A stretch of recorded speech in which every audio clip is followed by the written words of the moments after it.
Hello and welcome to another episode of the TF Cast. My name is Willis Stout. Hey, Zach here. The date is February 2nd, 2022.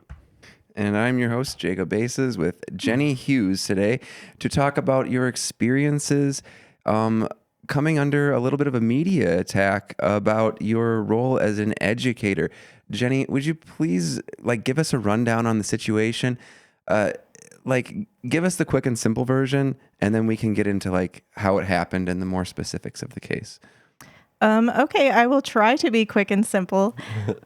So I teach a college concurrent class at Alden Conger High School, and I was teaching Intro to Lit, and so we were going over our poetry unit. Two of the poems that I used were considered offensive, apparently, by some of the students and their parents, and they complained to their parents. So I got some feedback on that, and then administration got involved. And then all of a sudden there's all these angry posts on Facebook, and someone anonymously said that I said things in class that I never did. And then all of a sudden this showed up on an Alpha News article online, which just kind of exploded things more and more. So all of a sudden I'm getting some emails about the fact that I am grooming young children, and I am some kind of sex pervert that needs to be gone. And one person that there was this big to do at the school board, and one person said that every other person in the school is a mandated reporter, and if they're not going to report me, then everyone should be fired. So, obviously the union got involved, and we did an investigation. Lawyers showed up. I was interviewed. Students were interviewed, and it just seems like it just keeps getting bigger and bigger and bigger instead of calming down like I was hoping it would. Sure, well, here we are to calm things down on the podcast. Yeah. Well, first and foremost, I read all the articles and the media that you sent me that they produced. The one thing that stood out to me most is they kind of characterized this as if this was your curriculum, but I don't believe that's the case. Can you tell us how this curriculum came to be presented to you, and what kind of class this is? Because they also, my understanding of this is a college course, and it's what you said too. But can you talk about what kind of consent the parents have to provide beforehand, and what the difference between a college and a high school class might be? Okay, so for a college level course, for concurrent courses, parents do have to sign off on that for their students. And there is a higher level of expectation as far as maturity and responsibility that comes along with that. As far as how I received the curriculum, this is actually something that I did choose on my own. And I do want to make that clear that this was not given to me by the district or presented to me by another teacher. Although I did have teachers from Riverland that gave me similar things and showed me similar things, such as the story Drown by Juno Diaz, which touches on very similar themes as the poems that I chose. Sure. And just to go over the poems briefly themselves, the people who are talking about, you describe them as being pornographic or otherwise. It's the first one is called Lure, and it's a story about child sexual exploitation, which is actually interestingly what these people are largely concerned with, right, or what they say they're concerned with. And it would be very difficult to interpret this poem as being glorifying of it or in any way sexy or pornographic, but it is certainly graphic. What made you want to choose this poem? And like, is this something that would be otherwise appropriate for a high school class, or is this something that would just end up in your college level courses? This is only for my college level class. Mm-hmm. I would not have ever presented this to any of my high schoolers, just as far as like a high school level course. So what we were looking at is we were looking at Robin Cost-Lewis and her work in general, and the themes that kind of go through of generational trauma. And it talks a lot about, her poetry talks a lot about the exploitation of the female body, like the male gaze on the female body. And so she discusses a lot of this throughout her poems. And we looked at this poem in particular with a group of 3 other poems as well to kind of see how they all interact together. Mm-hmm. And the other poem was a poem by Sam Sachs. I can't remember the name of it. That one is... The name of it is Lisp. Lisp. Yeah, Yes. that one is more like, it is like just explicitly homosexual, but it's also not, it's not pornography in that way. I don't think it like... It's describing coming to terms with oneself. I think I'm not a poetry expert. Yeah. How would you describe these poems or that one? I would describe that one as having this idea that even though you can change things on the outside, you're still fundamentally yourself. And there is a little bit of a dig toward conversion therapy, or just trying to machoize your male children, and without considering who they actually are. So like both of these poems, I'm trying to teach students empathy. Like both of these people are hurting, and I want them to get that experience and know that like their poetry deals with the truth, and sometimes the truth is not pretty, and it's stuff that we like would rather like pretend doesn't exist, but it does. Yeah. How did any of these students have any kind of like talk with you, or were you kind of blindsided by this criticism? I did have one student tell me when he was leaving class, he was talking about the Sam Sachs poem, and he said, Mrs. Hughes, that last poem is no bueno. Those were exact words. And then he walked out. So I did see like students after the class kind of like whispering together, and I honestly like didn't think anything of it. It wasn't until after school that day that the superintendent pulled me into his office and was like, I'm getting emails from parents about this poem. And he's the superintendent was like, you know, we give you freedom to create your own curriculum, but you do have to draw a line. That's what he told me.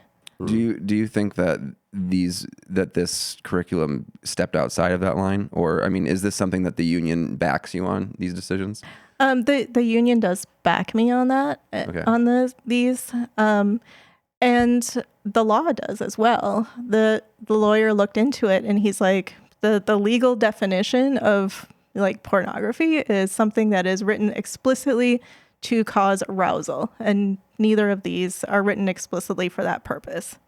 So, yeah. Well, is obviously a school is supposed to be a safe space, especially physically, where people can come because they have to be there. But is school even supposed to be really a safe space as far as ideas? Like obviously nothing hateful or nothing that would be demeaning, but aren't kids supposed to be like challenged mentally? To me, having an idea outside of the norm presented to a child is actually like almost the job of the faculty, not like something that the parent should even have control over in the first place. Is that seem correct? Basically what I'm really asking is, are children supposed to be able to go there and not have any ideas that they might disagree with presented to them? The best learning that I have found comes when people are asked to step outside their comfort zone. And so that's one thing that I have tried to do. And, you know, I may have pushed a little hard on this one, but many of the students rose to it. Like the students that answered the questions that I asked of them were really spot on, and they understood that, like, okay, these are people that are suffering, and this is something that I can connect to as a human being. So that's kind of what I was looking for, and they pulled it off. Like, I think sometimes people are a little overprotective of their students, and it's like, if you were to like get a hold of their phone and see the lyrics of the songs that they're listening to, it's like they know these things. They're not, you know, it's a little naive to think they don't. Yeah. And you know, looking into the people who are leading this this campaign against you, that's exactly kind of what they aim to stop. You know, they don't want that kind of thing brought into the classroom in general. I mean, specifically, they have literature out there that says, like, any kind of even like anatomical drawings of bodies that would appear in sex ed books is inappropriate for any mind developing and under the age of 20. And, you know, that's because the specific group and the individual who brought these things, it's just an anti-LGBT group. It's transparent from looking at, you know, what it is that they do. But what was the experience like after that? Like, how did your coworkers, students, and the parents, you know, deal with this? A lot of my coworkers were very supportive. They were like, we know exactly what you were trying to do, and, you know, you have every right to use this like how you want to, because that's what you were told when you were given this class. And a lot of the students were very supportive. Their parents would email me and say, I am excited that you are teaching my kids these like diverse topics. But then there was, you know, the small portion of people that were very upset, and they would email me or email the superintendent or email the principal.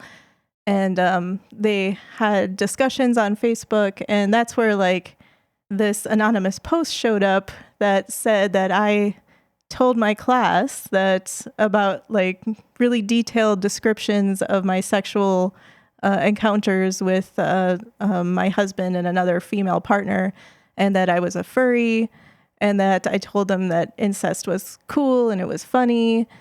And so like this one anonymous post is what kind of like made everything explode. Like, people just decided that this was true. Do you have any idea where that was sourced from? I mean, is it something that could have been derived from the coursework, or like you know, like what, like normally people are operating from something? Is it something that's just completely fabricated, or You know, and I you know, I had this conversation with my husband and with others, like, where on earth did any of this come from? I think possibly the incest one may have came from when we were talking about the play Antigone, and I mentioned that Antigone's father, Oedipus, accidentally killed his father and married his mother. And then I kind of laughed about it. I was like, well, he didn't accidentally do that. He didn't understand, or he didn't know that these were his parents. So maybe that's where that came from, but I honestly don't know.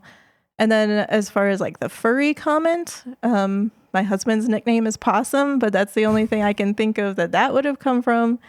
And for having this you know, polyamorous relationship, I have no idea where that came from, other than shortly before this all went down, I was working with students that had approached me to start a gay-straight alliance in our school, and that I had been kind of working with some other staff and students on that, and then maybe somebody mistook that and decided to run with it. But, you know, I'm... Do you... well, first out, shout out Possum, friend of the show, friend of Triple Falls. We love Possum. Second of all, do you feel like these sort of actions actually what play into kids not feeling unsafe? For instance, people that are a member of the LGBT community, or like, let's say, even someone who might be in the school and might be a victim of some sort of trafficking or assault of some kind. Do you think those people might even feel less safe now that like you can't even talk about it? I think it would have if it hadn't been for the really strong staff response in the other direction. So we, like as a staff, got together and had a meeting and had like this guest speaker come, and we were talking about like trans rights and different sexualities and different identities. And many of the staff during that meeting like grabbed one of those like, rainbow flag things to put on their door to show that like, hey, we're allies. This is a safe place where you guys can come. So I think that it could have gone that way if it hadn't been for like the really awesome staff at this school and the really awesome administration. That's really good to hear. Yeah. I'd be curious to hear a little bit about like what you think the not like maybe if you're planning for this class again, like as an educator who's received some feedback, do you think this would change the direction that you plan in the future, or did it really confirm your belief that these are important conversations to have, and like that sometimes that challenge should be addressed in a safe way? Yeah, like it's been a challenge already. Yeah. So my 7th and 8th graders started we had a like a lit circle group where they could choose from 5 different books that were part of the district. And one of them is called Bite of the Mango. And in this story, a girl she's 12 years old. She gets kidnapped. She gets her hands cut off and she is raped, becomes pregnant, gives birth. Her baby dies. And so like I got a lot of really angry messages about that one, about why is my 7th grader reading about this? And for one thing, it's like, I didn't pick this one. This was already here for like 5 years before I got here. So just relax. But then it's just, I feel like no matter what I do, I'm just going to be under the microscope. So I may as well just keep doing what I do at this point. So yeah, I'm continuing with things like, we just started reading Diary of Anne Frank. And just looking at some of those issues she deals with, like growing up, there's like some body things that happen there, like figuring out who you are. And so I think I've made a few changes, but not so many, not too many. Because I mean, in large part, it seems like the criticisms that are being leveraged are I don't want to say like about something else, but they're like they're tied to a lot of assumptions, or I guess just like subjective judgments about the material too, like that they're coming from this place of trying to stop the sharing of that knowledge or those stories. Sure. I mean, actually, I can talk about this because I spent a lot of time on this website. From following the person who's levied most of these attacks, a woman named Julie Quist.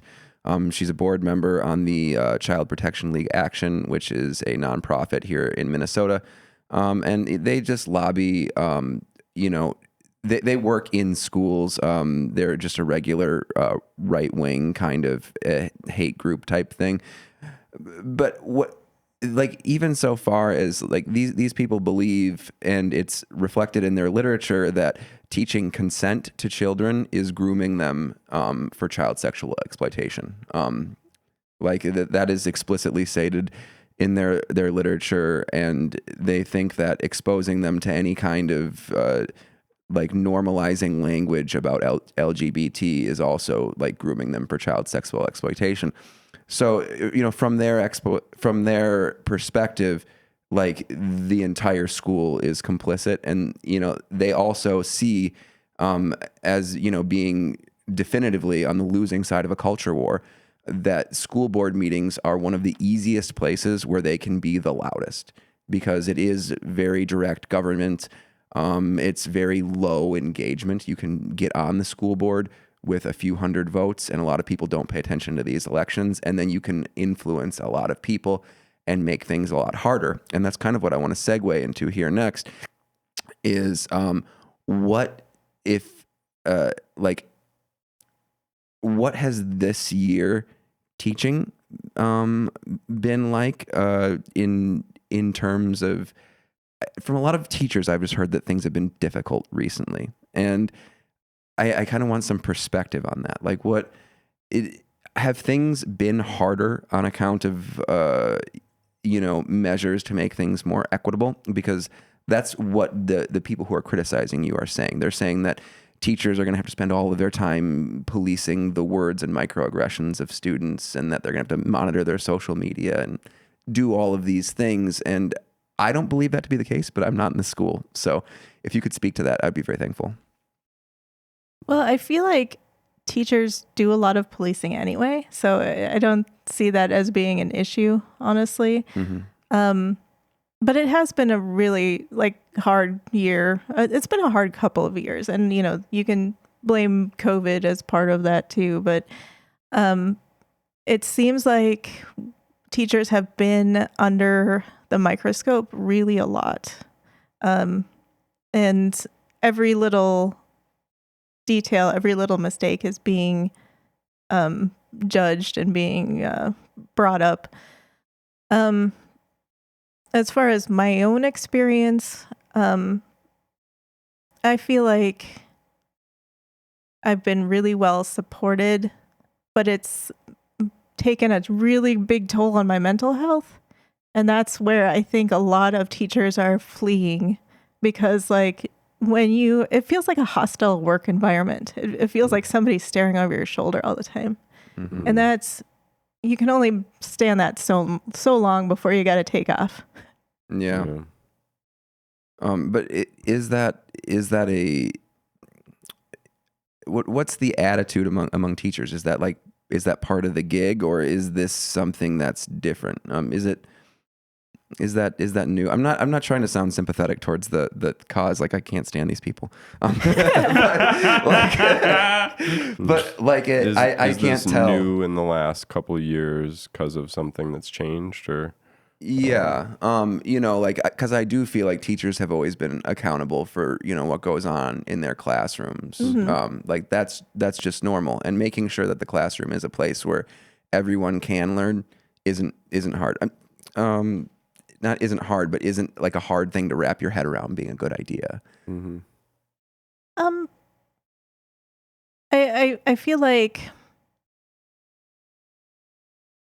I feel like it's been difficult, and it is, but it is kind of just part of the gig. I mean, historically, there have always been changes to try to make things more equitable, and this is just another step toward it.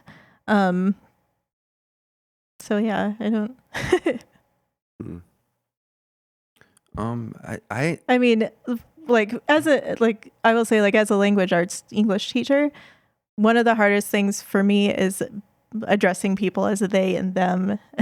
That's kind of like a tricky thing for me, because my brain always says plural, but I'm willing to do that, and it's not like it's going to completely ruin my day to try and do something like that. And I know students that really appreciate it.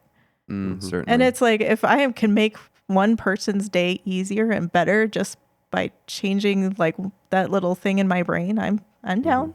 I'll do it. In my experience, some of the younger generations have been very receptive to things like that, to listening and to taking action when things aren't the way someone wants them to be.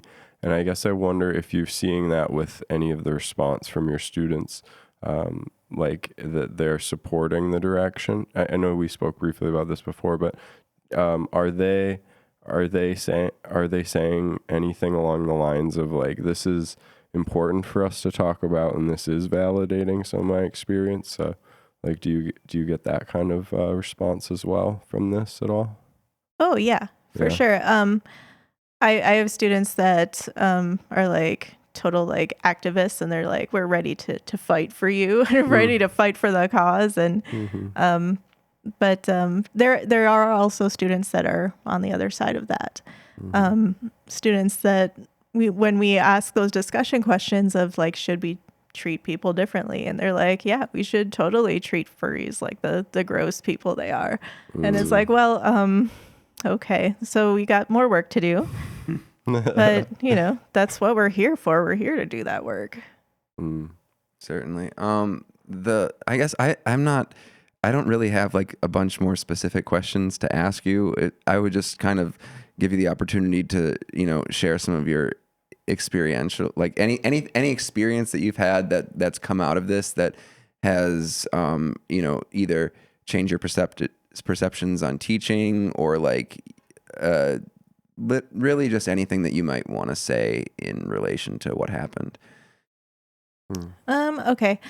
Well, for a while I was thinking about, I've had to mute or just get rid of a lot of my social media because I've had so many people like digging around on my social media, which it feels really icky. It's like this invasion of my life thing. But apparently as a teacher, I am considered a public figure. So my private life isn't as private as I would like it to be. So, whatever. But one thing that I was kind of considering doing for my Facebook page is like having a t-shirt made that says like, not a polyamorous furry, and like put that as my profile picture, just so like people sharking around on there, like, hey, I'm just, happy monogamous straight lady. Sorry, I'm not as interesting as you want me to be. I mean, in their defense, that is probably what a polyamorous furry would put as a I mean, like, I thought of that too. Like if they were trying really hard to distance themselves, like I understand. Oh, she doth protest too much. Yeah. I kind of thought of that as well. So I'm just like, well, I'll forget it.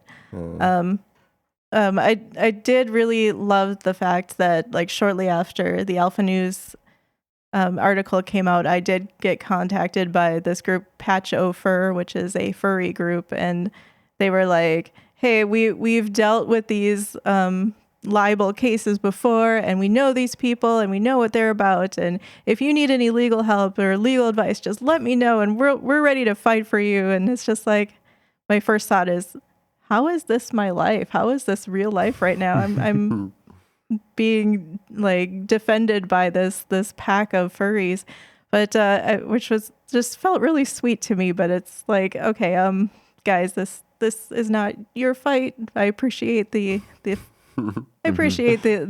support though.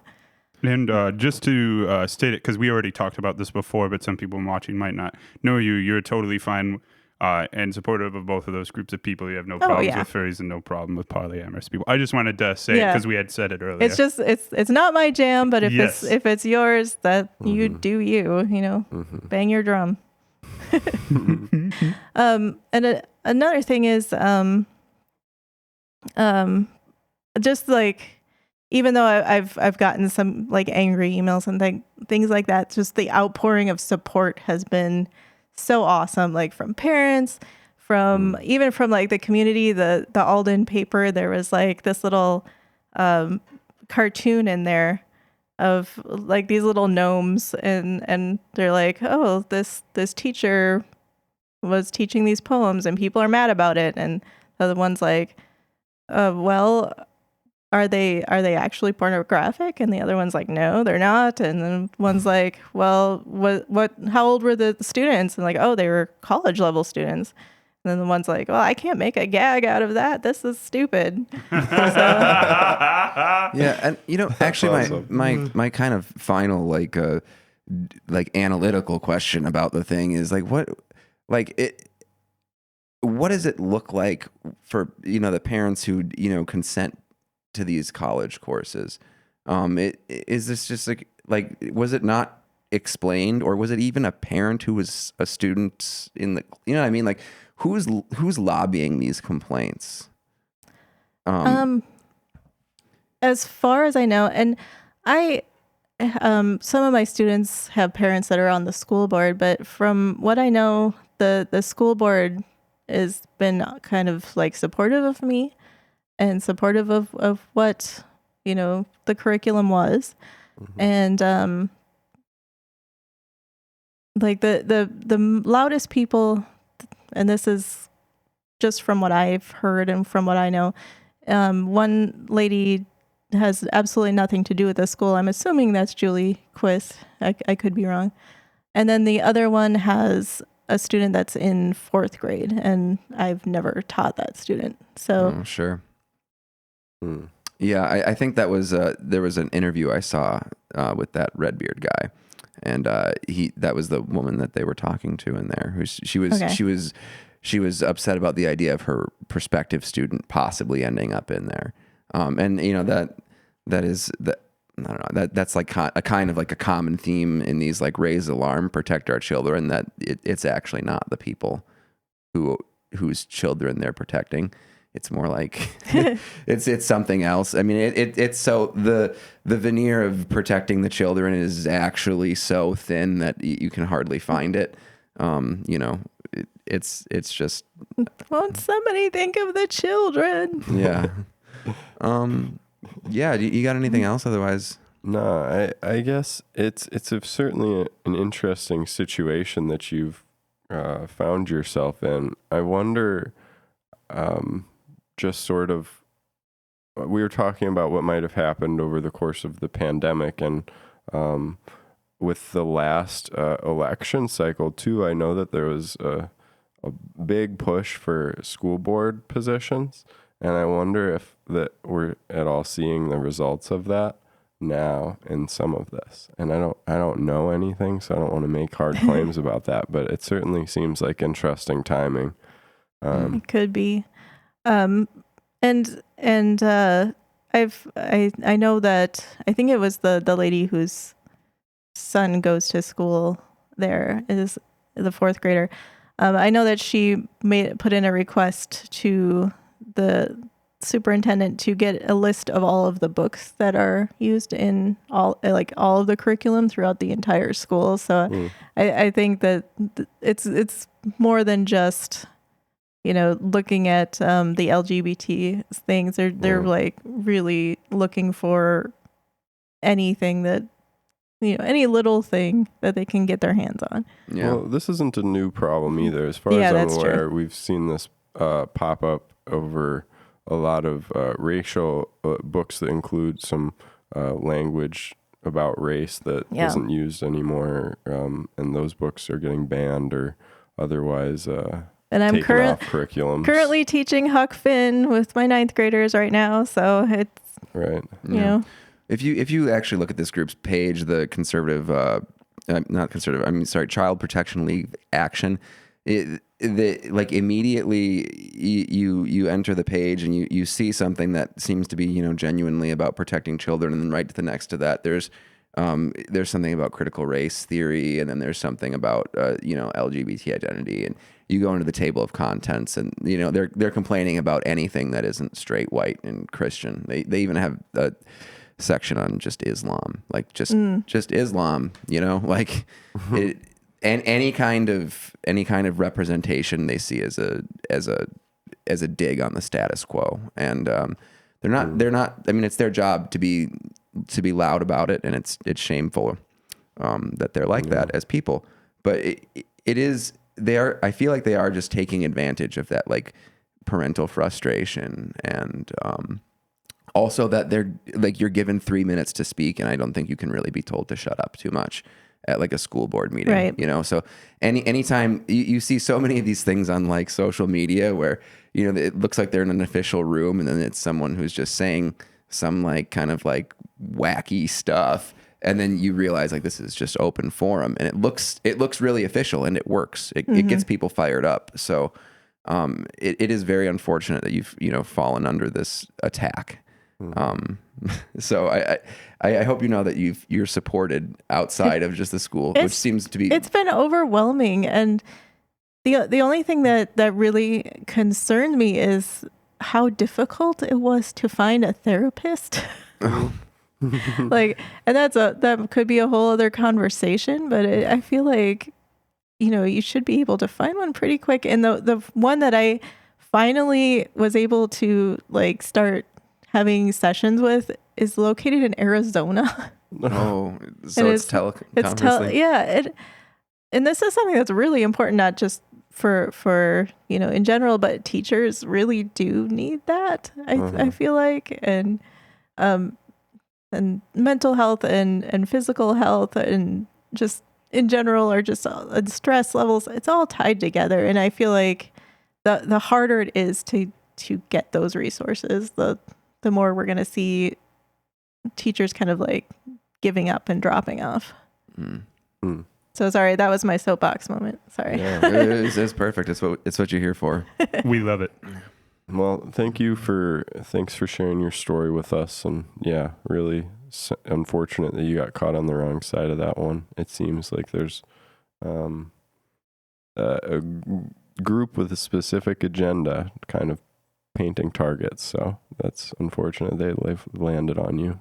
And I feel really bad that they seem to be manipulating the emotions of the parents that are involved, because if I were, as a parent, were reading about this teacher like teaching my child, I would be outraged as well. I mean, just talking explicitly about sexual stuff, like their own personal sex life, I would be really upset as well.